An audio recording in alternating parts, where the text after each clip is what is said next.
Hi, everybody. This is Marlene with Miami Ghost Chronicles, Stories of the Supernatural. How's everybody doing today? I'm doing fantastic. As I said before, we just came into May, and here in South Florida, as you know, the weather here is either hot or hotter, and we're starting to get the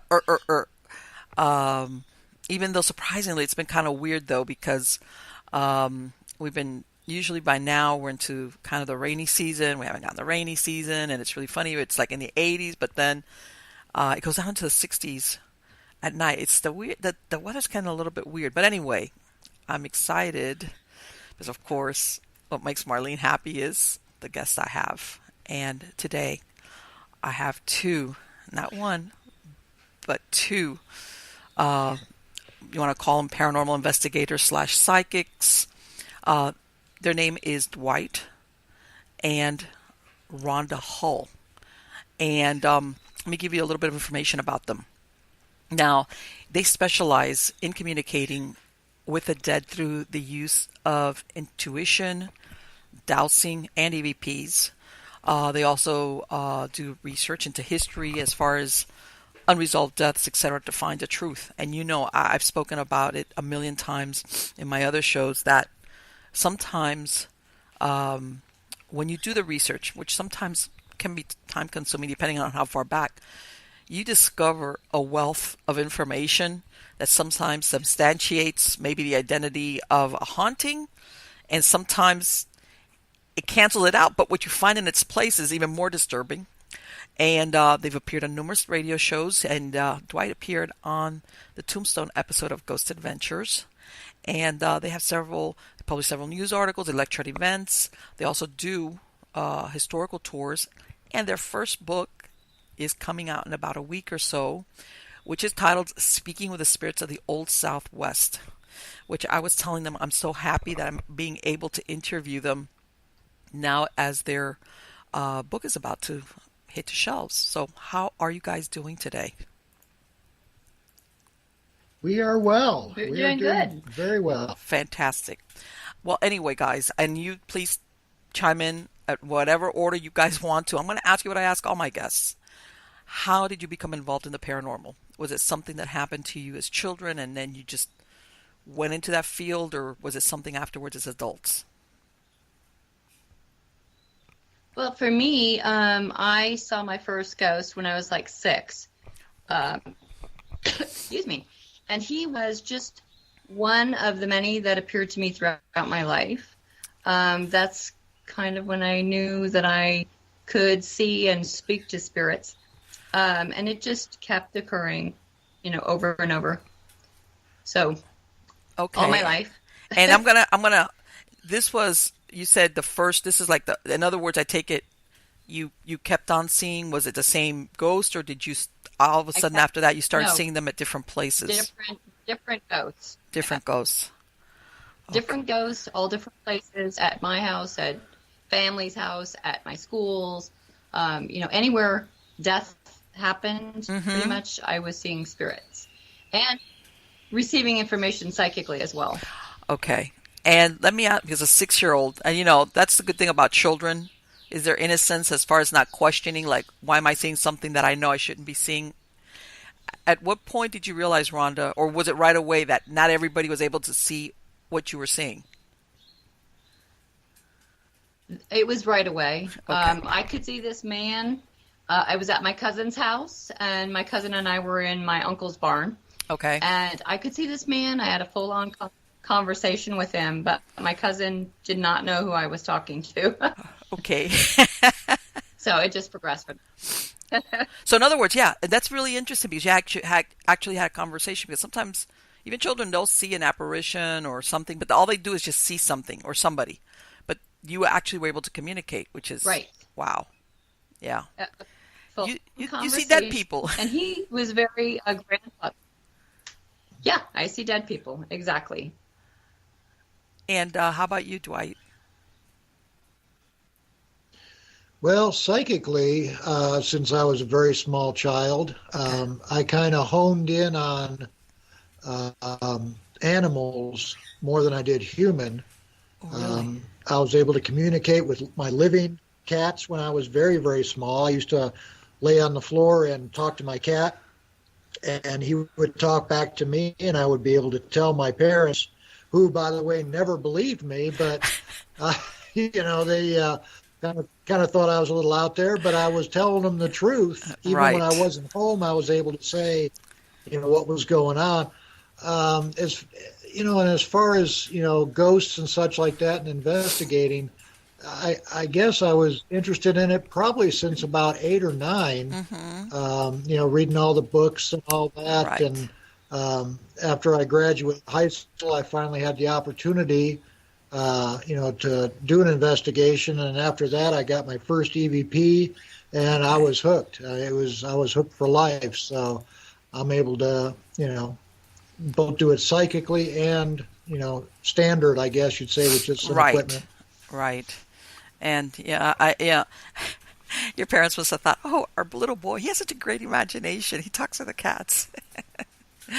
But yeah, that's what I'm saying. A lot of adults, that's kind of normal. Where, it's like his imagination is just running away with him. He's an animal lover. But do you still have that ability as far as psychic communications with animals into adulthood?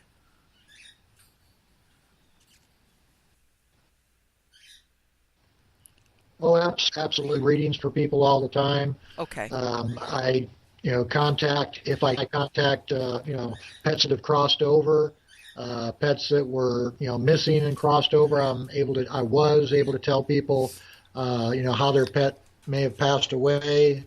So I'm still, really active in that. I let Rhonda handle the people, and I handle the animals. It's a lot easier. I know what you mean. It's like I do better with the people than the animal. I mean, I do better with animals than with people. Yeah, and the reason why I asked you is that I hate to say it, but sometimes I think children, not all children, obviously, but children, they kind of lose that ability because they're told, like all of a sudden they're told, you're imagining it. You can't do it. Yeah. They don't exist. Right. What are you doing? So they kind of like get told so many times that they lose that ability, that open-minded thing. And then before you know it, they just don't do it anymore. So that's why I asked you that, that even as an adult, you've been able to retain that ability to communicate with animals. And it actually comes in really handy when we're on an investigation at a client's house. Really? Because if they have an animal, he can actually talk to the animal and get the animal's take on what's happening in the house. Because sometimes people are not always forthcoming, or it's their perception, so we can get the animal's version of what's going on. That is fascinating. That is something else, because of course everybody's always hears about animals being a lot more sensitive, and that's one of the first indicators that sometimes people have that something's going on when their animal starts acting strangely. But the ability of being able to get, for lack of a better word, the animal's perspective on who or what is doing that's incredible. I would love to go on a paranormal investigation with you, because it's invaluable. Because again, most people just limit it to the animal's reaction, but they don't go beyond that. Either the animal is scared or they're going after something. But the ability to kind of get that communication. Have you ever had a really unusual case where you've had an animal tell you something as to what was at a location? Yeah, it happens probably a little more often than you might think. Okay. We'll go in, and the people will be kind of hesitant about telling us, or I guess they're trying to figure out if we'll figure it out. They don't have to tell us. So usually when I walk into a location, I can either sense or obviously see that they have an animal. And I'll just, without saying much, I'll just say, hey, you mind if I talk to your cat? And they, of course, kind of look at me a little bit weird. But I love it. I love it. When I start talking to them and getting information that I can only get from the animal, then they're kind of... Then they'll open up, yeah. Spellbound, so to speak, and they want to know more. And, it definitely does help. Right. We were able on a few times to see that, the spirit haunting the place was not, say, like a man, it was a woman, Oh, when the really? people thought it was a man, and vice versa. Or Okay. that they thought it was, demonic and it's their mother. Yeah. I mean, And you know what? I hate to say this, and I've spoken about it in other shows. I think the D word, the demon thing, is overused sometimes to explain Absolutely. certain hauntings. And, oh, sometimes, because I absolutely. understand people get scared, you get a creepy feeling, and right away everybody goes to the worse. That, and I say, you know what? There's human spirits out there that were nasty human beings when they were alive. And now, even when they're dead, they creep out the living really bad. And people automatically connect that feeling of malevolence to being demonic, when in truth, it's just that this was a real jerk, to put it nicely, when they were Right. alive. And they just gave off the same vibes. But it's still a human spirit. But yeah. Yeah, So absolutely. poor mom was being. I wonder whose mother-in-law she was, as far as in the household. I'm sure there's people out there that are gonna be going, "Hey, yeah, I would probably think that my mother-in-law would." I think that was a demonic spirit, but that's yeah, and that's and I know in some cases you hear about some supernatural events where, or haunted houses where the animals are targeted as well. That sometimes it's like, when I hear some of these stories, initially I'm thinking, okay, you know what? I know sometimes animals can die unexpectedly, and you know, so it makes me wonder: is it because they just died because animals die just the way humans die, not because of old age, and sometimes not even because of sickness? It's just something happens with them, or was there truly Yeah. something that was targeting the animals? Have you run across anything like that, where the animals communicating and saying, it's like, I'm more scared than the humans are, in animal talk, I Well, I can guess? tell you firsthand. We moved into this house a little over a year ago. When we first moved in, we knew we had one spirit here, a former owner. We did not know we had multiple spirits right away. Okay. But in about a 2 week period, shortly after we moved, our cat was already freaked out because of the whole trauma of moving. Yes. And I had to tell the former owner to kind of back off his energy and not show himself to her because he Okay. was freaking her out. He was a cat lover. But then 2 times within maybe a 3-day period, she likes to go in our master bath and sit up in the window. Okay. And the door opens. It's behind the door. So she's kind of hiding. Okay. Well, twice that door shut all the way and locked her in the bathroom. She Oh. couldn't get out, and there was no breeze. The windows weren't open. Even if they were, there couldn't have been a cross breeze that would shut that door. It really freaked her out so bad that she wouldn't even hardly go in our bedroom. Okay. Come to find out, we had other experiences in our bedroom, not necessarily negative, but letting us know that they're here. Right. Come to find out, long story short, this used to be Native American land Okay. and a site where they lived. We're talking at least pre-Apache, maybe even going back to prehistoric. Wow. But we found stuff in our backyard that gave us that conclusion. Interesting. Because you know what? The reason, and I'm glad you brought So that we, up, because a lot of people sometimes when they do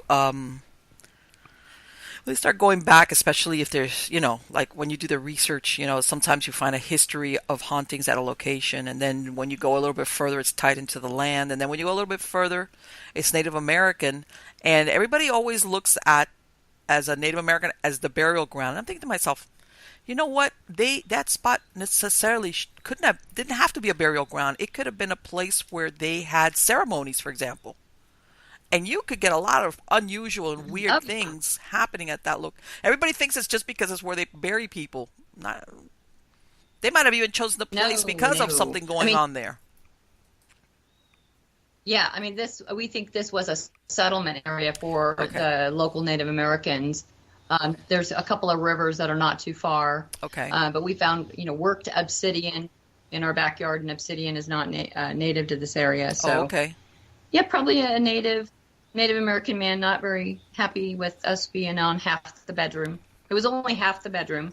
Really? So.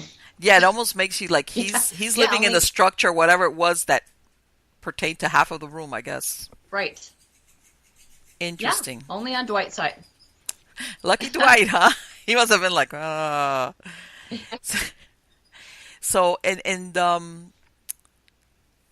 one of the things, and it's, sometimes and I don't know, you guys, if you've done research, because I know, because you guys live out west, and I know that in a lot of these, like Tombstone, all these frontier and mining towns, there was a lot of things that went on out there as far as what I call that generate a ghost, violent, sudden death, just a lot of stuff, human drama. Have you guys run across that? I mean, there's certain things that are very well publicized, but even in these little small towns, a lot of things were going on that were violent, for lack of a better word, out there. It was like, in other words, you didn't have sometimes a sheriff, or the law was a long time coming, so people a lot of times took the law into their own hands. Yeah, that's the way it was mostly around here. Before the ERPs came in and started taking the law more seriously. But we go to places, ghost towns that are just, little bitty ghost towns, and we run into people that were murdered. A lot of what we run into is also disease, because back then, That's right. there wasn't a lot of medicine. So a lot of the children especially would succumb to the diseases, or, pneumonia or what have you. We've run into that a lot of times. But yeah, as far as violence, it was all over. And a lot of times, as long as there was a weapon in the victim's hands, hey, it was self-defense. So, right. And I'm thinking to myself, and the reason why I say, because I see that the title of your book that's coming out is Speaking with the Spirits of the Old Southwest, and that's why I bought it, because out there, and I'm thinking to myself, not even of the self-defense, out there I imagine you could get rid of somebody, and especially if, you had people that were homesteads were like maybe miles from maybe the little town. Who's to say where the bodies were buried? That kind of thing. And back there was no forensics, no DNA, no circumstantial evidence, so I'm thinking to myself, how many people were done away with and they're just buried out there, and those are the people sometimes that maybe their ghost is saying, hey, I want some justice. And I know sometimes because of those mines, some of those mining towns, there was what they call, what is that, claim jumping and stuff like that?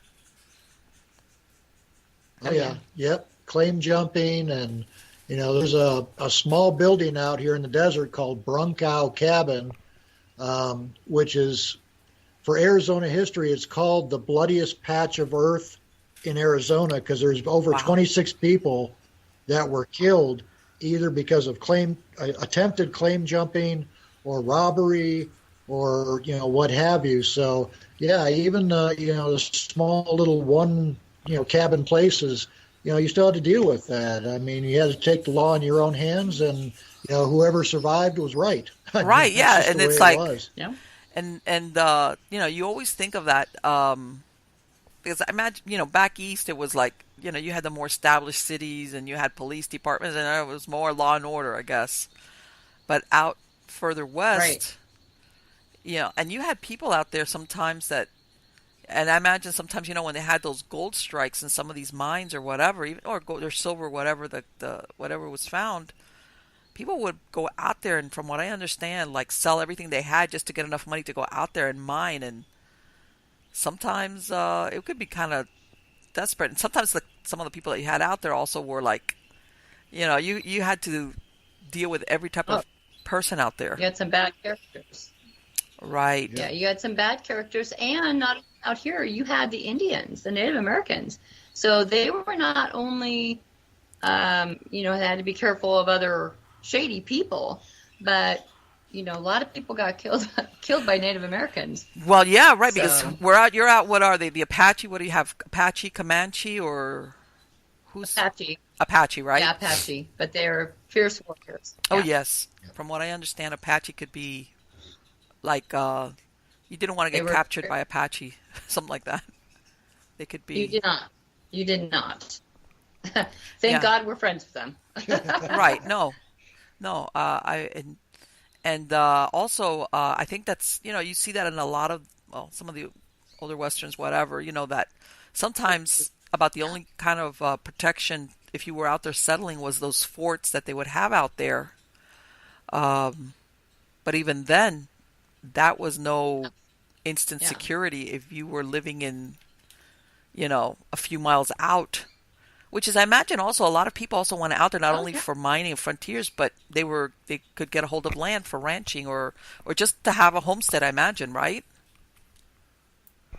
Oh, absolutely. And like from Brunkow, you can see Fort Huachuca, which back then was Camp Huachuca, the military. Mm-hmm. But that was, a couple day ride on a horseback.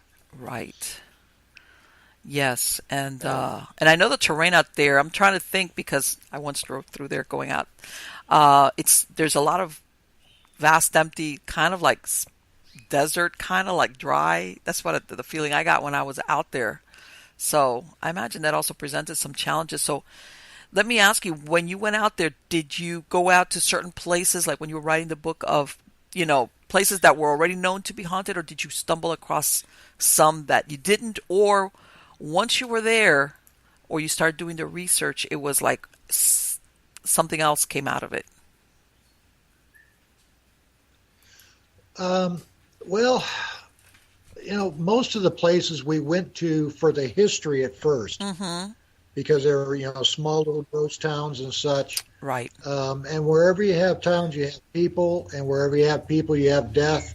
So, it Yes. turns out to be haunted, irregardless. So, every place that we've been to, we try to find a place that has a lot of history, and, make it an interesting story, but then Sure. try to add the human, component to the ghosts that come in and tell us, what it was like in that town, or, how they died, or, who died there.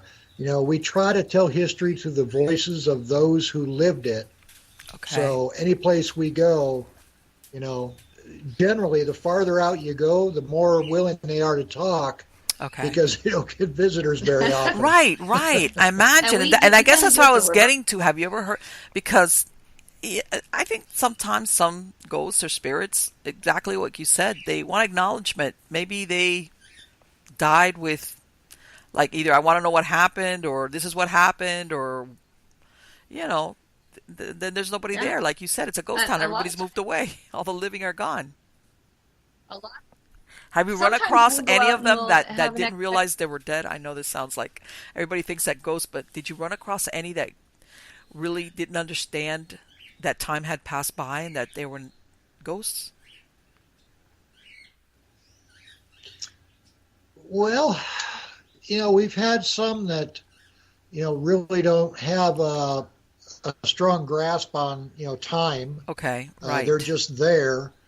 Um, some of them that we've talked to are very happy where they're at. In Okay. fact, they decided to stay there. Okay. Some were afraid of crossing over, Mm-hmm. judgment and all that. Sure. In fact, in the book, one of the last chapters of the book, we actually were able to help a murder victim who came back to help his murderer cross Really? over. He forgave him. Yeah, Oh, it's a dynamite chapter. It was just, we were That doing an is, event at the time in this small little theater, and when we crossed him over, the energy just snapped through that place so hard that everybody, and I mean everybody, almost 40 people started crying wow. immediately, including Brian Cano from Haunted Collector, who was there. Okay. And he's very scientifically, he's a great guy, but even he looked at me and said, "What the heck just happened?" Okay. Because it was just that powerful. So, we run into that quite often. Right. And that talks a lot about human forgiveness and yeah. And I truly believe, like what you described, that sometimes some spirits, they're not bound per se because of unfinished business, but because of fear. They're afraid, especially if, Right. they were brought up with that thing about you're going to burn in hell, that if maybe they did certain things, whether they were really, really bad or not as bad, but whatever, but they think that they're going to get judged. They're like, I'm not really happy where I'm at, but this is better than getting judged and going to the hot place. So they just stick it out. And then, Right. well, and think about it. Here you are. If you're a horrible person and you were a murderer, and your victim comes back and tells you it's going to be okay, but I can see how you would think. Well, maybe, if this person is willing to forgive me, Trying to lead me into the. Yes. Yeah. It's like it kind of like gives that. But yeah, I've heard of that because sometimes, you always hear about those stories about those spirits crossing over, and it's either a family member coming to get them. But what if this person really had a really bad relationship with their family members? It happens. Maybe Oh, yeah. they didn't have a good relationship with parents or with whoever was around them. It was really horrible. And they would be the last people that they would go off with into the afterlife. So along comes your victim. And that is such a great story, you guys. That is fantastic. And I'm going to ask you, considering that you've gone into all these ghost towns and all these places, have you ever had any of them try to come back with you guys? Oh yeah. Oh, yeah. We've actually invited some of them back if they wanted to. In fact, one that Rhonda invited back was Maddie Earp, Wyatt's wife when she was here. Maddie was we went and talked to her. She was married to which one of the before- Earp brothers? Wyatt. Wyatt Earp. Okay, I'm sorry because I'm trying to Wyatt. get them straight. Was she number 2? She was Yes. number 2. She was the one that didn't she commit suicide out in the little town out there, and I think it was in Arizona or New Mexico? Yes. Okay, all right. I'm sorry because Arizona, sometimes yeah. I get them all confused. I want to hear about that. What happened with that? Nice. I mean, our first visit in book 1, it was a very different story. She was in a very different place, but we went out there again to kind of revisit with her for book 2, which, is not out obviously yet, but, just a whole different vibe, a whole different transition for Maddie, whose real name is Celia. And we really got to know her better this time around.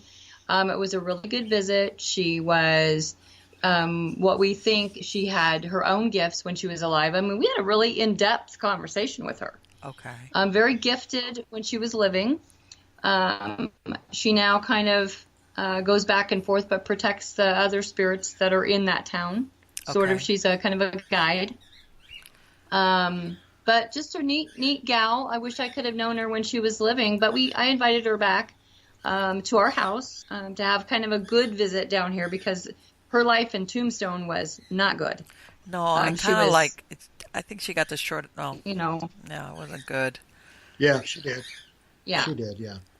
So we invited her back to our house and knew that she would know how to get here. And I said, Maddie, if you come visit us, I want you to give me a sign. We're going to have a little signal.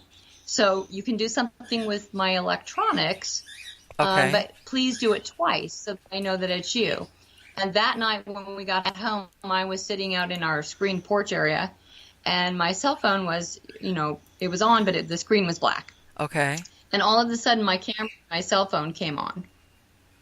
Wow. And I looked at it, and I didn't even think about it. I just, turned it off, turned the screen black again, and it came on one more time. And then I'm like, twice. That was twice. Yes. And then I welcomed her to our house, and it never happened again. So she did it twice. That is incredible. Yeah. Yeah, you know what? And the reason why I was familiar with her was I wrote a book last year which was about the wicked ladies of the Old West. And, I ran across her Wow. story real quickly. That's why I was saying I know that, she kind of like, I felt very bad about what happened to her and how she ended up taking her life in this little town. And, um, he went on and had Canal. taken Yeah. up with the wife that all the movies are made around, which is Josie, and Right. nobody realizes that prior to that he had other relationships and other wives and everything. Everybody just thinks that's the jumping off point for his romantic life, even though I know they portray her in these movies kind of like, I don't know, like very unhappy, but still at the same time, what ended up happening to her was kind of sad. So I'm really glad to hear Very sad. that you were able Very to sad. communicate with her. And that's one of the things also that I wanted to mention that a lot of people don't realize is, because everybody thinks of, um, the Old West as far as the gunfighters and, all these things that were going on there, whether you were the lawman or the gunfighter or the cowboys, and but also women out there. It was a very difficult life sometimes, and a lot of women ended up going to become either dance hall girls or into prostitution. But because they had no choice, it was like either that or starve. Right. It's like, Right. you know, um, it was sometimes a very difficult life, and some of them made it out the other end. Some of them, like Maddie, kind of like, they just their life ended prematurely. There was one lady. She was known as her. You know how people they would get names, and they called her Square Tooth Alice. I don't know if you ever heard of her. And No. she was originally from Texas, and she ended up going through the Chisholm. Well, she was when she was about 11 years old. She was uh, kidnapped from a family farm by the Comanche, and this was Ah, because I do remember. Yep. all the soldiers had gone off to the Civil War. So normally, all these outposts and forts that were manned, and the men, everybody was gone. Right. She ended up getting kidnapped. 2 years later, she comes back, and of course, back then, uh, her family finally located who the ones that had taken her, and they negotiated her return. And that time she was like 13 years old. And back then it was a very difficult thing for a family because everybody was thinking, what happened to you while you were being held captive? Make a long story short, she's very young. She hooks up with a guy in his 20s. Her father doesn't like him, shoots him dead, and then she runs off and goes into all these cattle towns like Abilene and all of those you know rowdy places where all the cowboys would go, Right. and eventually she fell into that lifestyle. But I'm gonna go real. She ended up dying when she was like 90 something out in California because her kids Wow. eventually moved out there, and yeah, she had a very very interesting life. And everybody thinks, well, how can a 13 or 14-year-old by the time? How did she end up? Because she lived down in southern Texas. How did she end up going by herself out to the up to Chisholm Trail and going to Abilene and all these different towns that were set up? And I said, at that point, she had already been abducted for 2 years. Believe me, she had learned to survive. And I guess my point Yeah. is that back then, we think now of a 13-year-old and it'd be like, oh my God, no. And it's like back then you grew up quick. You Yes. you had to grow up quick to Yep. survive, and she ended up, like I said, married, and she ended up marrying a guy that he was a little bit of a gunfighter, but they had several kids. But she ended up dying into her 90s, which, like I said, not all of them ended up like Maddie Earp, Right. by suicide and because they had addictions and things like that. So yeah, that's what I'm saying. There's a lot of interesting characters out there. So I imagine that some of the spirits or things that you run across have got to be so interesting. And let me ask you, because I have to ask you, because out there, have you run across any non-human entities? Not at all. Never, Nothing. Okay. never. And what I mean by that Right. is Now that everybody's been, I've had, I've heard stories of people running across things that were unexplainable as far as, uh, you know, experiences that they knew that this was not like a human spirit. And by this, I don't mean even demonic, just either a nature spirit, something that it was like way out there that was part of the nature of the landscape out there. I don't think we've no, we haven't run had into any. anything like that. I know, a lot of Native American lore is, like the skinwalkers Mm-hmm. and, shapeshifters and such like that. We haven't run into anything like that. And I'll tell you something right now. I think a lot of it has to do with your own self-being and your own intentions. Okay. Spirits can see your energy a mile coming. Of So, course. I mean, that's not to say that innocent people don't see, scary things. Sure. But you have to self-reflect and look at what your own. Are you going through anything difficult? Is there anything that could be, you see what I'm saying? Sure. Yes, I and wouldn't I've say heard of that. creating it, but bringing it to you. Okay. Yes, like attracts We like have, kind of thing. we go out. Exactly.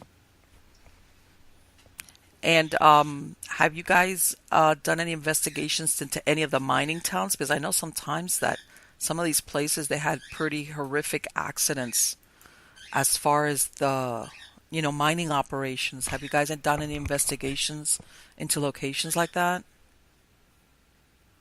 Oh yeah, yeah. In fact, a lot of the places that we have in book one are mining towns. Oh, In really? fact, one of the chapters in book one is an actual mine. We went into a mine from back in the 1880s. We actually went down into it, Wow. and we were told to leave, Get out. to get out. But it wasn't a bad get out. Yeah, but it wasn't a bad get out. It was a get out because the mine wasn't safe, kind of a thing. So yeah, we go to a lot of mining camps and run into accident victims, that have accidents to mine and such like that. We've talked to women, spirits of women that lost their husbands in the mines. Sure. It's an extremely interesting place to go when you go to a mining town because the diversity of people and spirits that you find in a mining town is just really, really vast. Because let me tell you something. I'm not claustrophobic, but then I think of doing that as far as your job, your work that you would have to face every day. And you look at, especially at some of the mines, the way they were in those years where it was like really small and dank and I don't know how they did that. God. Oh, and it was hard work. Oh my goodness. If Yeah, you it would was- see it these was shafts really that all hard. they would have is some pieces of lumber and that was it to hold them open. Oh man, that's Yeah, and they had to do it all by candlelight. We had flashlights, but they did by candlelight. So, my hat's off to them. They were definitely a much tougher breed of people than we are today, for sure. yes. And I guess that's another thing that that people don't realize that back then you had to do what you needed to do to survive. And Oh if yeah. this was the only place that had a job, there you go. You had to You could recreate yourself over and over, just to get work. So yes, and I hate to say it also, especially if they were like it was like already an established mine, they were they didn't care too much about their workers. It was like, oh, that one died, get another one, because I guess there was always going to be people there that wanted a job. So it was like, yeah. this is what it is. And I know you could, there were so many things that could happen to you. Not only, you hear of all these explosions or, the mines collapse, but from what I understand, there was also a lot of accidents having to do with those, with either the equipment that was being used to mine, like those buckets or those carts that they would use. Like if you weren't aware what was going on around you, you could really get hurt yeah. with one of those things too. And I imagine, yeah, that That was a very, and like you pointed out, you said you communicated also with women that, and that's another thing that people don't realize, that back then a woman, and when I say a woman or a family, let's say a woman with children, you were totally dependent on your husband to put food on the table. Hmm. His job meant everybody. So, hear what happens when from one day to the next, your husband, you're the one that makes it possible for everybody to keep a roof over their head and food on the table, dies. Back then they didn't have, none of the, I mean, that was another thing. It was like, okay, now what do I do with my kids and myself? Wow. Yeah. Yeah, it was a big learning curve, when we did a lot of these towns. So, we learned a lot. I think we learned more from them than they did from us. So. Oh yeah, I mean, and there were several instances where we would go out to hopefully speak to specific people, or we knew there was some history, so we wanted to go this direction. Right. But when we got there, a spirit would come along and say, "Hey, come over here," and we were redirected and talked to somebody totally different that we didn't even know Really was out there. Yeah, it's been really enlightening, to say the least. Let me ask you, do you think, knowing what you know, that a lot of times Hollywood has romanticized the Old West a little bit too much, as in, yeah, there was opportunity, but at the same Yes. time, a lot of danger? Oh yeah. I mean, to be honest with you, the more we do what we do around here, um, honestly, I think Hollywood has it completely backwards. I don't think, if the story about the gunfight at the OK Corral with, Wyatt Earp and his brothers going up against the Cowboys. Right. Um, you know, we've gone out to the ranch that the Cowboys lived at, and they were so welcoming and so caring and spoke to us so well.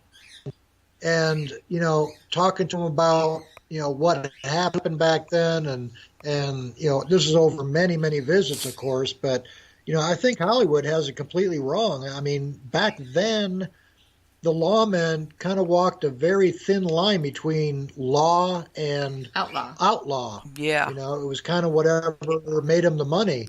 And that's certainly the way it was, here.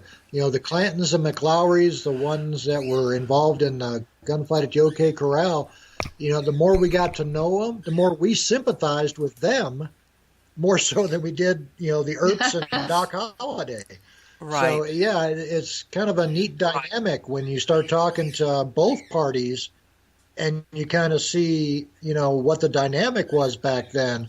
Completely different than what Hollywood said. Yeah, totally murder, but that's a whole different story. Well, no, and I find that a lot of times the current historical story has sometimes very little truth, or they omit certain things. Yeah. Because, like you said, the Oh, yeah. storyline was, okay, we're going to use the cowboy, the Wyatt Earp character, to, hey, it'll make great movies. And Yeah, Right. romantic. and let's face it, I mean, from what I understand, Wyatt Earp, before he died, he was already in Hollywood, and he was being used as a almost like as a reference point for what was going on, because people have romanticized his life and what all his exploits had been. So in those early movies, they were coming to him from Hollywood, and of course, he's not going to make himself look bad. And then there you go, and it takes off, Right. and then Yeah. his version becomes the truth. Yeah. Exactly. And who's to Which say? may not be exactly the truth. Oh no, no, and you're absolutely right. From what I understand, in some of these towns, if they were really, really out of control, and they really needed a sheriff, they kind of said, we need to get, like you said, somebody that's almost not an outlaw, but somebody that knows how to handle outlaws, or as in rowdy guys, that have too Right. much to drink. Like, in other words, you couldn't afford to get a mild-mannered sheriff to handle the town, because he would get either walked over or killed. So Right. Right. sometimes those really tough guys you wanted to be your sheriff, if you look too hard in their past, sometimes they had done things which were questionable. Uh, as far Oh, as Absolutely, but they had to be respected by the outlaws or they oh wouldn't make it. yeah, So, yes, yes, yeah. and people don't realize that, especially because everybody sees these. When you look at the westerns, that you've got like the town where you've got the hardware store and all those places where the regular citizens live, and then sometimes on the little bit of the outskirts, they would have where they had all the brothels and the saloons and things like that, depending on where it was. And this wasn't like a couple of guys that were, all in all, just the majority of men, and everybody that was things that were going on. Everybody was either drunk, um, Yeah. fighting, things like that, and you needed a really strong personality to go in there and, like you said, and get respected. And if not, I'm going to arrest you and put you in jail. And Yeah. that, that to me, like I said, I find that fascinating in the sense of you look at that and there was so much opportunity for the right person. But then at the same time, and I'm going to give you an example. I don't know if you're familiar, and I know that it's Hollywood Lies, but you know that series that they had on Deadwood, which kind of like looked at when oh Yeah. yeah, Yeah. when yeah. they did the thing, and it was like you had some people that went in there were real smart, and they would set up hotels and become merchants to sell stuff to the miners, for example, or what people need just to live out there. So I could see one part of it is you had great opportunity and chance to make money, but the flip side of it is you could just very easily end up on the wrong side of an argument, and unfortunately, they settled arguments out there with a gun. It was like, what? Yeah. Oh yeah, yeah, Yeah, it was more yeah. more common than Absolutely. people thought. More Oh common. yeah, yeah, yeah. And that's what we're trying to get, through with the book a little bit. What we're really hoping people do after they read our book is say, "Wow, that was completely different than what I thought it might be." Yes. Or, they're bringing, some history in that, I never really thought of. We're trying to get people thinking by telling them the truth as told to us by the spirits who lived during that time. Isn't that And it's a interesting? lot of times it's a completely different, perspective. I think that is such a great point. I mean, as far as the approach of the book, because again, let's face it, a good majority of people, if they read the history book more than everybody goes by movies or programs, and they kind of believe that this is the truth, and many Oh, times yeah. Oh it's yeah, not even remotely related to the truth. Like you just what that's that for sure. thing that you were talking about, what happened at the OK Corral, that these poor cowboys Right, are always made to look as they had it coming, Right. and right. Right. the Earps and And Doc that's Holliday the just gave them what they, yeah. it's like, Yeah. yeah, I mean, the truth of it is, in if the Earps would have taken another 5 minutes to get to the OK Corral, the Cowboys would have already left. They were already getting their horses and they were ready to leave town. They weren't staying there like it shows in the movie, hoping to right. come up against the Earps. The Earps just went down there and, lack of a better Looking for a term, fight. ambushed them. So had the Earps been 5 minutes later, that probably gunfight would have never happened. They would have taken off out of town and it wouldn't have been. Let me ask you something. Was the reason why, is it accurate? You always see that the Earps and Doc Holliday end up going into that confrontation because just bad blood and what had happened to one of the brothers. Is that accurate, or why is it that they ended up wanting to go and basically shoot it out with these guys and killing I want to say what, almost, Well, did they kill all of them, or maybe a couple lived? I'm not sure about that. yeah, they killed three of them. They killed Tom and Frank McLaury, and they killed Billy Clanton. Okay. None of the Earps or Holiday, of course, were killed. To answer your question, the main reason comes down to a power struggle. The Earps wanted control of the town, and the Clantons and McLaurys already had control of the town before the Earps came in. Okay. So it was a power struggle between the two factions. And to give you an idea, I mean, Tombstone at the time was, it had probably about 15,000 people in it, That permanently. that's a lot. And yeah, it is. And when the three people who died at the gunfight, supposedly the bad guys, when they were walked down to the graveyard, it was the biggest funeral procession that Tombstone had ever seen. To this Wow. day. To this day. Really? The biggest. So you don't do that.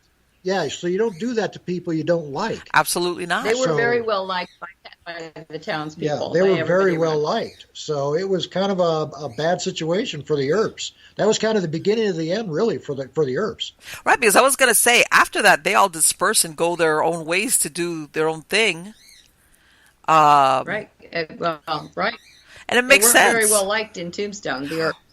Right, which begs the So question, okay, if you just supposedly wiped out these bullies, as they're portrayed, you would think this town would be eternally grateful and you want to stay there because everybody thinks you're wonderful guys.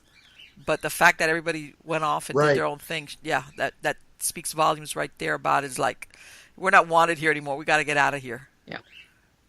Wow. Exactly. Yeah. Yeah, they I know considering that they had all been together, they all went off in separate directions and did their own thing as far as Yeah. whether it was I think one of them was also became a lawman and I mean they all did you know they made their way into different types of and I believe Wyatt Earp he kept on with he was running some casinos and he had a couple of mines out in I want to say in by San Diego and also in the Yukon but yeah that makes a lot of sense. I had not thought of it that way. And let me ask you Well, I'm sorry, go ahead. after they left Tombstone and he went on his vendetta ride, he killed Stillwell in Tucson. Him and Doc Holliday did. So they were actually wanted by the U.S. Marshals for murder. So they couldn't come back to Arizona. They had to leave. Oh, well, yeah, that'll put it. That'll put just some, yeah, ants in your pants and make you Yep. want to leave town. Yeah, like I need to get out of this territory. And let me ask you, what happened? Because 15,000 people in a town is a lot of people for those times. What happened at Tombstone that the population? What happened? Well, what happened was that the mines, all the silver mines around Tombstone, most of them flooded In in 1887. about 1887. There was a big Oh, earthquake here, and most of the mines flooded, so they couldn't be worked anymore. So no mines, no money. oh, So people kind of took off and went their own separate ways. yes. And But this place almost became a ghost town with nobody. Mm-hmm. But it has always had people here, and thankfully for I guess Wyatt Earp's lies about Yeah, in a way, it kind of the served its gunfight at purpose the in a OK way. Corral. Yeah, yeah, it kept the town alive, and it's still going today with probably about 1,500 people in it now. Okay, but yeah, I could see where if the backbone was the mining industry and that I didn't know that thing about the flooding. Yeah, that will do it. Yeah, Yeah, everything there is was a built around that industry. And then when people there was a I think it was 7.2 earthquake in northern Mexico in 1887. So it affected a lot of southern Arizona. I did So not know that. I kind of did not destroyed a know lot, that. destroyed some towns and flooded the mines. God, I did not know that. That is so interesting because you always think of, some of these towns you think, well, why what happened to them? Why did they? And some of them never are that big to begin with, but 15,000 is a lot. That's a lot of people. But then again, if that one source dries up, that's it. Everybody goes on and looks for greener pastures as far as opportunities are concerned. Yes. That's correct. And let me ask you, Haggy, if you guys ever communicated with any, I don't want to say famous, but any known character as whether it's a lawman, a gunfighter, anybody that you've run across that you were surprised that you Oh actually, yeah, like who? yeah. Well, well, one of them was Mr. Clanton. He was the father of the people that were killed at the OK Really? Corral. He was, yeah, he was kind of a notable character himself. We have some just amazing EVPs when we went out those couple times from Mr. Clanton. We can tell it's him because it's an older gentleman with kind of a southern accent that comes through Uh-huh. on the EVP, so we know it's him. We've talked to John Ringo, Yeah. out at his gravesite. Yeah, we've talked to him. He's one of my favorite, outlaws. So we go out there as much as we can, and we talk to him. And see, his death has always been ruled a suicide, but he told us it was murder. So Rhonda and I actually have put together a packet because I'm former law enforcement. So Okay. we went through and we interviewed the people who own the ranch where he's buried, that Okay. their family owned the ranch back then. So they got the stories from great grandpa Yeah. basically. Firsthand, Firsthand, and it's always been murder to those people. Right. So we There talked to you John go. Ringo, and he told us who killed him. So we have a pack together with forensics and everything else that we have currently going to the Cochise County medical examiner to try to reopen the case and put it at least as undetermined and not suicide. We're trying to clear John Ringo's name. And what was it? Supposedly, how did he kill himself? He what, shot himself? Or what did he, how did he Yeah, kill? he's Ultimately, suicide. suicide. He Suicide supposedly by shot shooting. himself in the head. Okay. Right. And he's Which, saying somebody if you murdered read him. the oh, absolutely. Yeah, I mean, he was found in the crook of a tree, and he had a bullet hole in his head that came out kind of the top of his head, but he still had his hat on and there was no blood inside the hat, and his gun belt was put on him upside down and backwards. So Yeah. that was he could have done. So yeah, I mean, there's a lot of inconsistencies there. I Yeah. did, a forensic thing. I could tell where the bullet probably came from, and it matched up perfectly. So yeah, It's very plausible. it's very plausible. And why did they want to murder him? Do you know? I mean, was Uh, it? And the reason why I'm Could have asking is been that usually when there's bad blood between people or guys or whatever, one of two it could have things. been, I'm sorry, go it ahead, could go have ahead. been over a card.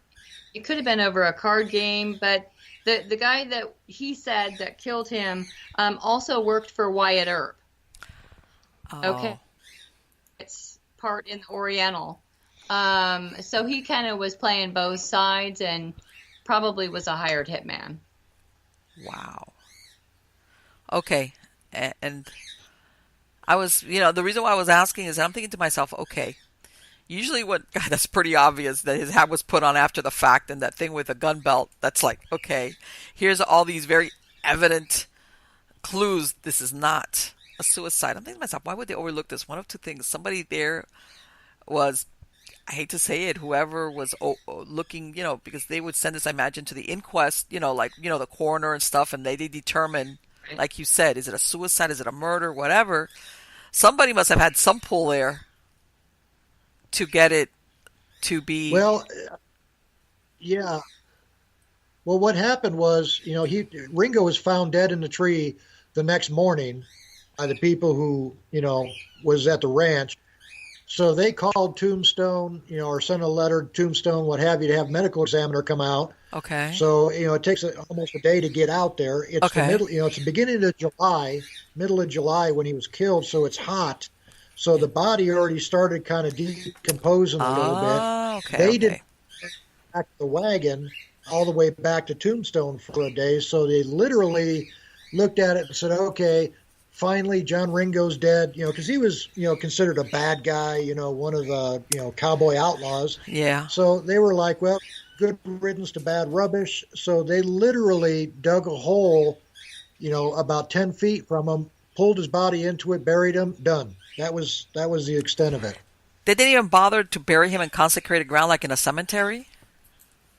No. They made that a cemetery. They just yeah. they just dug a hole and put him in, and that was it. So he's buried about 10 feet from where he died. God, that speaks volumes right there, what you said about what the people there considered it. Because back then, people cared about who was, buried in the cemetery. And sometimes people went to extraordinary lengths to even bring a body back to make sure that it got buried, like in the cemetery, in a family plot, or in consecrated ground. Oh, yeah. But the fact that they just, right over there, just dig a hole over there, that speaks volumes right there about maybe why they didn't really push hard on suicide. Yep. Sound right to you? Yep. Okay. Suicide it is. Right. Too bad. Right. And that makes for a very, very upset John Ringo in the afterlife, because now people are talking to him, thinking that he committed suicide, calling him a coward and all this other stuff. And, he was, when we first started talking to him, he was not a happy, spirit to talk to, because, he was just basically very upset. So it took several trips of us going out there to talk to him and, find out the real story. And now when we go out there, he's really, almost welcoming to us. I can imagine. And how did they find out? Did they ever, where he was buried, did they ever put some type of marker out there for him? Or, because I know sometimes when time passes by, people forget, that guy, they buried him out there. Or did somebody keep tabs on where they had buried him? Well, they did. The ranch owner did put a marker. He put a stone that he carved John Ringo in the date. Okay. And then later, about maybe, I think it was about 15, 20 years ago, the Arizona Historical Commission put a good-sized stone monument right there. Okay. And so now it's part of the Arizona Historical Commission. Okay. So it's actually considered an actual grave, so people can go out there and actually visit it if they want to. That is so interesting. He was but you know what? That's like you pointed out. If you've got a spirit of somebody that was murdered, but then they rule him a suicide, which I know in some, maybe for him personally, I would never have done that. I'm not a coward. I would, that's like, I could see where that could bind him. And let me ask you, he hasn't crossed over. Has he ever told you? Is he staying here willingly, or is he one of these that hasn't crossed over because he's just not sure what's waiting for him on the other side? Oh no, we've talked to him about that, and where he was killed, it's a absolutely beautiful area in the Chiricahua Mountains, and he just really loves it there. He used to stop there all the time between Tombstone and a place called Galeyville, which was kind of like a cowboy town. He used to stop there all the time and talk to all the ranchers. Loved him. Oh yeah, they would cook dinner. They would cook dinner for him, and take care of his horses, and he just really enjoyed it there, and that's why he's there now. Okay. Because he just really, he's enjoyed the area, and I can see why. It's beautiful there. Right. So he's there because he wants to be there. That's understandable. Right. Let me ask you because did you run across, I know like all these, frontiers town and everything. Did you run across any locations or any entities that were Native American as far as what was going on there? Oh yeah. One of our favorite places is Council Rocks in the Dragoon Mountains. And a lot of Apache warriors up there, Chief Cochise. So that chapter will be in book 2. Okay. But there's not a lot of places in Arizona that don't have some type of Native American history. Right. Right. We've also talked to Geronimo. You have. We talked notable. Wow. But we've talked to a lot of Native American people. So. Okay. And they're And the reason why I ask is that, I mean, human beings are human beings, but Native American beliefs in the spirit world are different from, let's say, Christians, which is what, was out there. There's two different types of belief systems as to what happens when you die. Some, I know, I'm not going to say, I don't know specifically what the beliefs for the Apaches were, but some Native Americans, they did ancestor worship in the sense, and then others were like, once you were dead, you never spoke of the dead, you never said their name. It was like because they were afraid of having that person, even if it was a family member, come back and haunt them. So that's why I know that their belief system, depending on the tribe, of course, is different. And I know that there's some places that you could say, okay, there's a residual type of haunting because maybe, something went on there on that land for maybe thousands of years or hundreds of years. And when people are there, they'll pick up on things. And then there's the actual, haunting of an intelligent haunting. And that's why I was wondering if you had run across any that were Native American. And then I'm thinking to myself, because as far as regular settlements, you knew, okay, either there's a town there or there was a town there or there's a ghost town and this is a place to start looking. But where the Native Americans lived, I imagine in some cases there's no sign to indicate there was once a village here or anything like that. Yeah, that's true. So there is, and I mean, we have, there's Native American history all over Arizona. But I mean, we just recently learned for book 2 that there's a presidio not too far from our house. Actually, it's a Spanish presidio. Okay. Built by New Spain, but they sent orders from the King of Spain through Mexico up here in 1776. Okay. And it existed for about 5 years. So it was a fairly large presidio, large, structure with officers and regular enlisted and their families. But they were attacked constantly by the Apache. Constantly. I mean, the Apache killed hundreds of these Spanish. And finally, they just abandoned the presidio. But what we have found doing research for our book is that they are now working together on the other side. Both Spanish and Native. Yes. That is so interesting, God. Yeah, all of a sudden you realize. So, enemies in life. Yes. I think that's fascinating because it's almost like when you're under the side, you realize, man, that was stupid of us. We were killing ourselves over, like you get over that. So. I like that. I like that.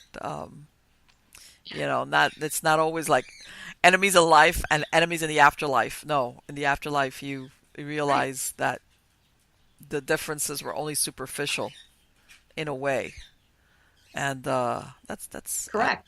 I like that. Very story. Similar values. So, right. Yeah. It's like, and like everything else, if if you were a soldier, you were told what to do. If you were an Apache and you belonged to that tribe, you were told what to do. You were told what to do. You better, everybody fell in step, even if inside their head they were thinking, God, what am I doing? I don't. But yeah, it's a fascinating period of time, and God, your book sounds so super interesting. But anyway. Rhonda, Dwight, I want to thank you so much for spending this time with me and talking about your experiences and I'm now let me ask you something. When you're saying you are working on another book that's going to be out after this one that's just releasing now? That's correct. Yes. Okay. Yes, we are. And do you know what you're going to be bringing that out this year at all, or you don't know yet when you're going to be releasing that?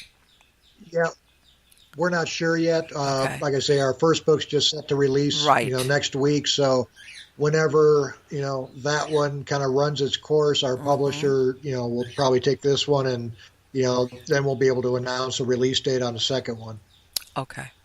I imagine there's a lot of stories out there. Like I said, out there, like in all things, of course, there's a lot of drama. There's a lot of unexpected emotions, and I imagine that you guys must run across. And when those spirits decide that they want to communicate with you and tell you their story, what an earful you guys must hear. It's like what? And this, That's for sure. soap operas don't have anything on this because, and that's the thing. Sometimes people think of sometimes as the good old days, and it's like, man, humans have been humans, and even back then, things that people got up to, and Oh yeah. it's incredible. And some of the secrets they kept, also incredible. So Yeah. again, guys, thank you so very much. You guys have been wonderful, and I want to wish you the best of Thank you. luck with this book, and I look forward Thank to you so number much. 2. Yep. Thank you. Thank you so much. Take care. Bye bye. You too. Have a good night. Bye bye.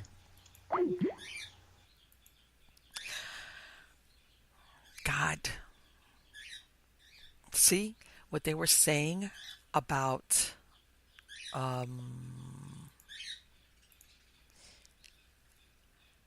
this thing with the what do you call it? The real story on history. I love that. I think that is fascinating, and I think what they were describing of what happened. Let's say with that story about the OK Corral, which I mean, there's been so many movies made about it, and most recently the Tombstone and Wyatt Earp. Those movies came out like pretty much very close together, and you know what? I think because let's face it, everybody gets celebrity driven, and you watch TV, and people don't realize that a lot of these versions that they put out there of these stories, even though they might say based on or inspired by true events, sometimes loosely based is being kind. Sometimes they have little or no truth, or they kind of take the truth and they massage it and go, okay. Why? Because, hey, every story's got to have a hero. Every story's got to have its villains. And what they were talking about was Wyatt Earp.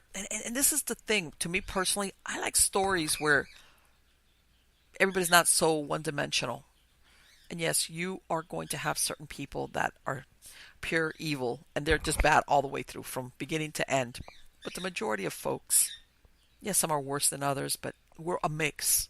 We have our good things, we have our bad things, we have bad tendencies or thoughts that we fight against and we prevail, and then there's other people that give into it too much. But anyway, when you hear this story, what they were talking about, the OK Corral, was that, Wyatt Earp and the Earp brothers, which are always looked at as gunmen, and et cetera, they were maybe not as much good guys as you think. They were battling for control of a town, control of maybe the gambling interest, because, as I said before, Wyatt Earp, he went on, he took up with Josie, which is the one that you see in all the movies, which, from what I've done on my research, she was at one point, she worked as a prostitute. I know they portray her as being an actress. That's not she. It seems that she ran away from home when she was very young, maybe foolishly. And she ended up working in a brothel. And the truth of what I found is, for a lot of these girls that fell into this for one way or another, basically their story became known if they crossed paths with a man that for some reason was famous. Okay, in this case it was Wyatt Earp. And of course Wyatt Earp, him and Josie, that's true, they did spend the rest of their lives married together. As a matter of fact, she outlived him by 15 years. And he went on and he moved on to San Diego when San Diego was up and booming, and he ran some casinos, he owned some mines. Then there, took a little bit of a slump, and he went on to the Yukon. Same thing. I'll give him that. That man was an entrepreneur. And what people don't realize was that Josie, his wife, had a really bad gambling habit. Really bad gambling habit. And that she would gamble and gamble and gamble, and then he would have to go behind her, not behind her back, but basically pay off her debts. And as a matter of fact, like I said, she outlived him by 15 years, and she passed away. She lived in California. She was basically penniless, and it was some of his friends that he had met, because remember, he died into the 20s, so he kind of like overlapped a little bit with the early cowboy westerns where they were coming to him, and of course he had a colorful life. You cannot deny that. And and he gave him, of course, his version of his life. I would too. But anyway, they were the ones that footed the bill for her to be buried, because she just did not know how to keep a hold of her money. And you know,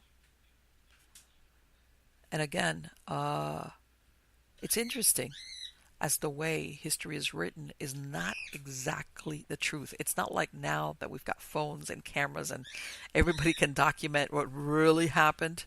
And just for example, that story about the Earps, that, of course they're always known for the showdown at the OK Corral, and that's true. The guy led a very colorful life. His brothers then went on their way and did their own thing. But you know what?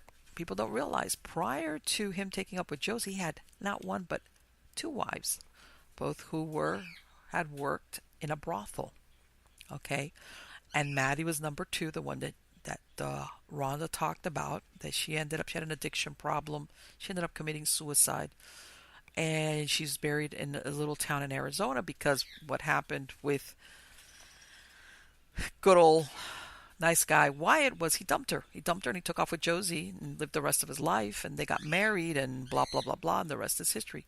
And back then, a lot of people, in some instances, they'll say they were never married, but you have to understand, back then common law marriages were common, and sometimes they weren't common law, but the paperwork is gone. It's not like today where you have vital statistics and they have triplicates of everything that happens: births, deaths, marriages.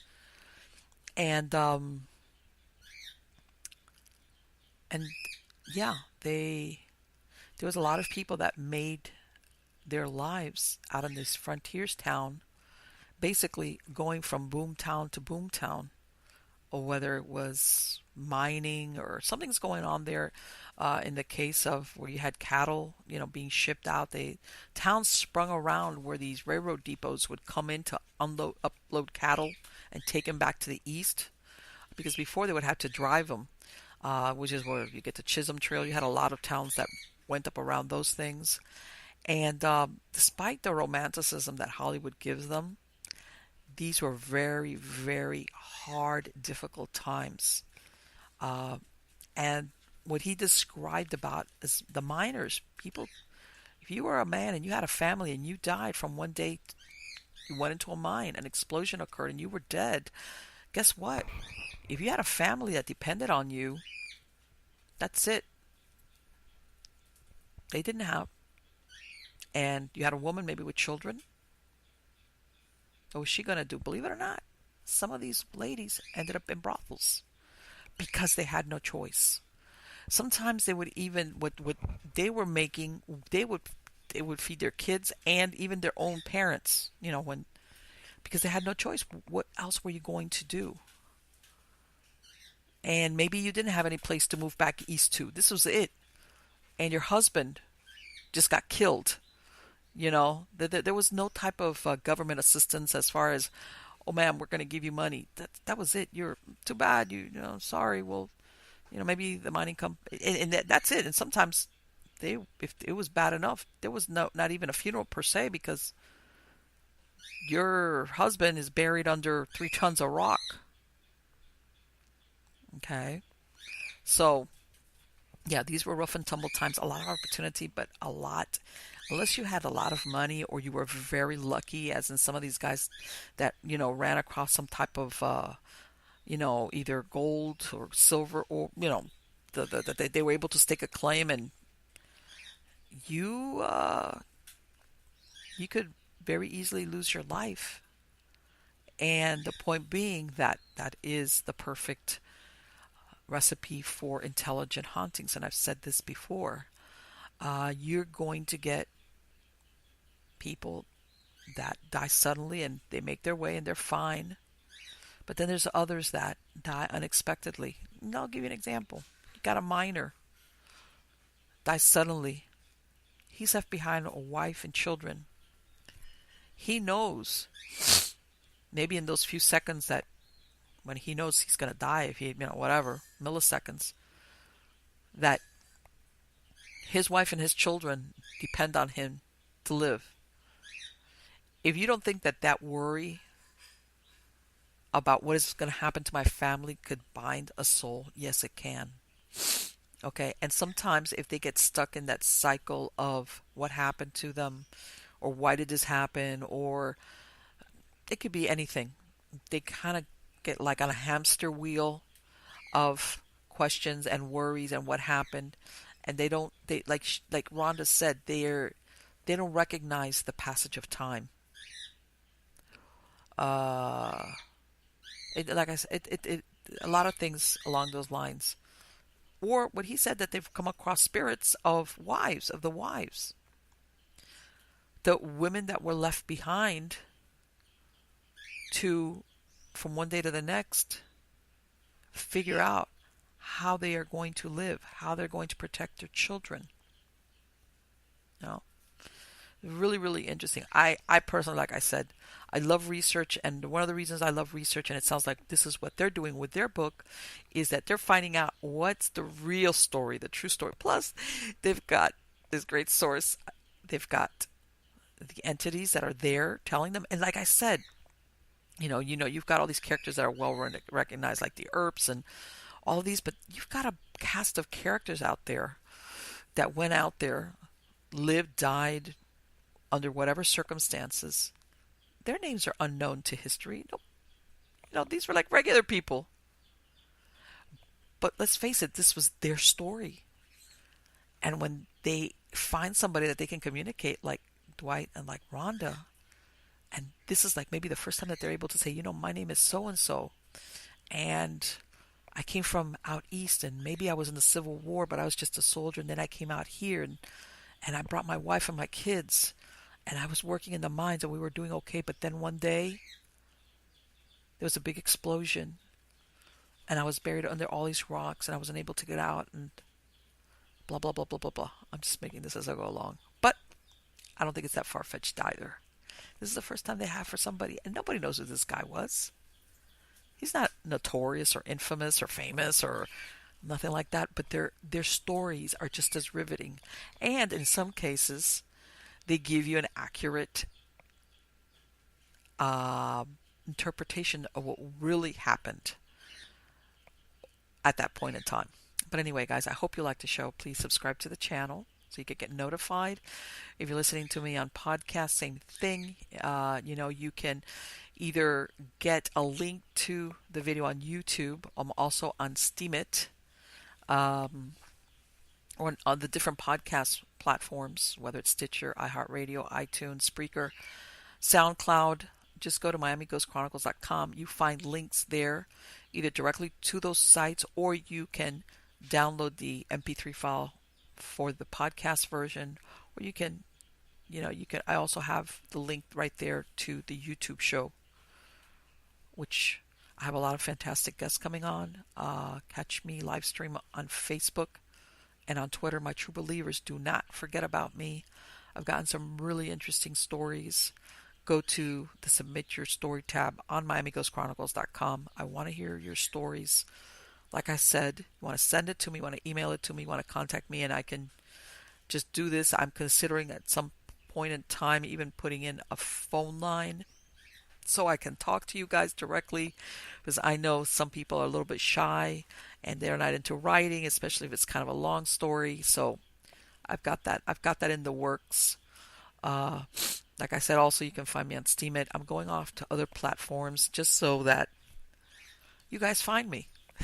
You guys find me. Again, like I said, I've got a lot of fantastic shows. I've got a lot of requests to do storytelling. I've gotten a lot of about some of these places. We would like to hear some of these stories about the ghosts or the haunted houses or the haunted hill or the,